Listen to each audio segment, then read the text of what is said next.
Montreal was once Canada's economic powerhouse. Canada's major financial institutions were headquartered here, and major international events like the fated World Expo of 1967 came flocking. But over the course of the decades that followed, Montreal's fortunes changed. The big institutions, so the narrative goes, gradually moved to Toronto. The rise in separatist sentiment in Quebec, which culminated in the knife-edge referendum of 1995, played its part in the departure of many major companies from the city. But like the shifts over time in the makeup of any major economic hub, what stepped into its place here in Montreal is now beginning to blossom.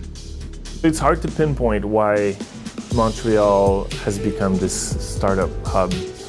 There's a lot of tech, creative spirit, and also all the little details like the cost of living and the government support. Obviously that helps, but I really think that one of the most important things for these bubbles to pop, these kind of ecosystems to emerge, is to have an openness to new ideas. I think that's what Montreal is about.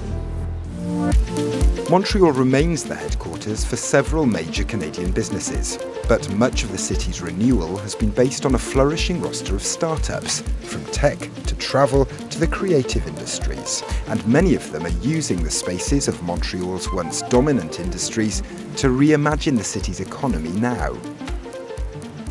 Among them is the Crew Collective, a cafe cum co-working space opened in 2016 and housed in the grand concourse of a former bank that was built back in the 1920s. Crew Collective operates on a membership model where entrepreneurs and those working in the creative sectors here can operate from what must be one of the grandest and most imaginative office spaces in the city. But Crew is also an example of how private investment is propelling entrepreneurship here. Government bodies too, like the Business Development Bank of Canada, known as the BDC, are seeking to match investments from the private sector and bolster burgeoning economic sectors as they emerge. It's not just free, it's not a handout, but it's another resource on top of private funding that entrepreneurs have. And at Crew, we raised $250,000 from private Canadian investors, and then the BDC matched that investment. So now we had $500,000 as seed capital to start. It creates this whole ecosystem of job creation and also opportunity inside of Canada and Quebec. That ecosystem has a clear attraction to investors. Property prices here are still comparatively low compared to those in many of Canada's other major economic hubs, like Toronto, Vancouver and Calgary. Low living costs in Montreal may be the residue of the disorderly decades that brought about Montreal's decline as Canada's economic centre. But it's that, according to one investor, that gives entrepreneurs here a freedom to experiment that they wouldn't have the luxury of elsewhere.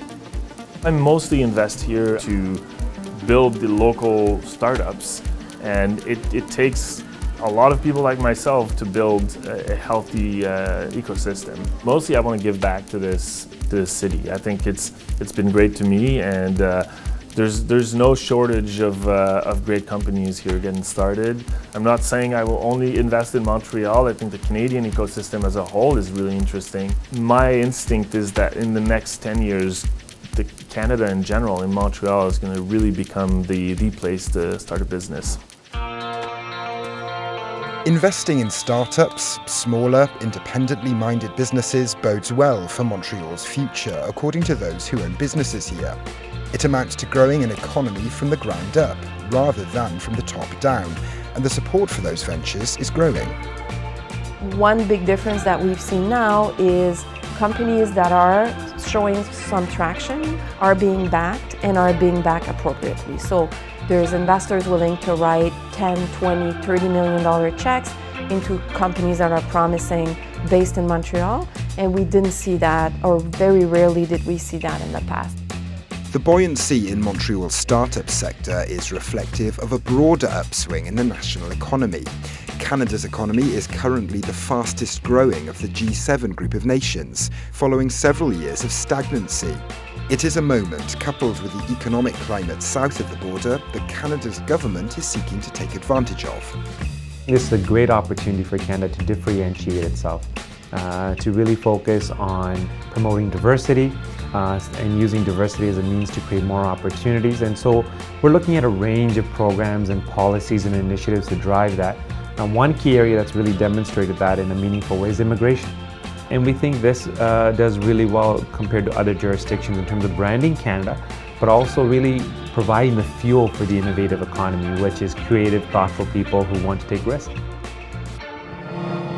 Earlier in 2017, at around the same time that the US government began its attempts to curb immigration, the Canadian government launched a drive to speed up the visa application process for Canadian companies seeking to employ candidates from abroad, particularly among industries looking for workers with high and specific skill sets.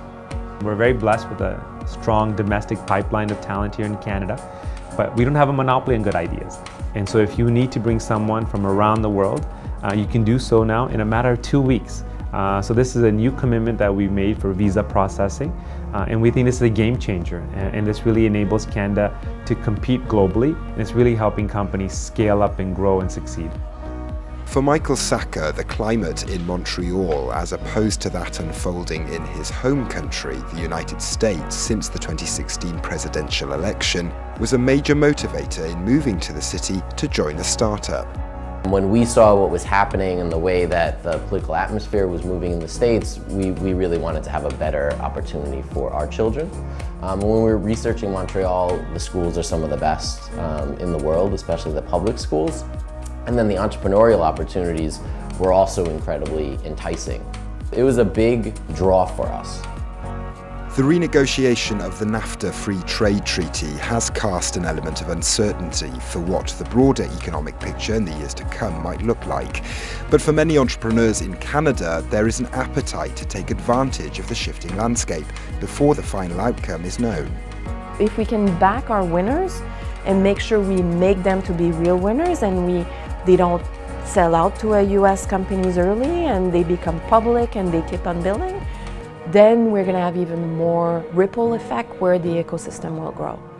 For many entrepreneurs and many investors in Montreal and in other Canadian cities, the current growth in startups might feel like the beginning in a new business climate for Canada's urban centres and in several other corners of the economy too.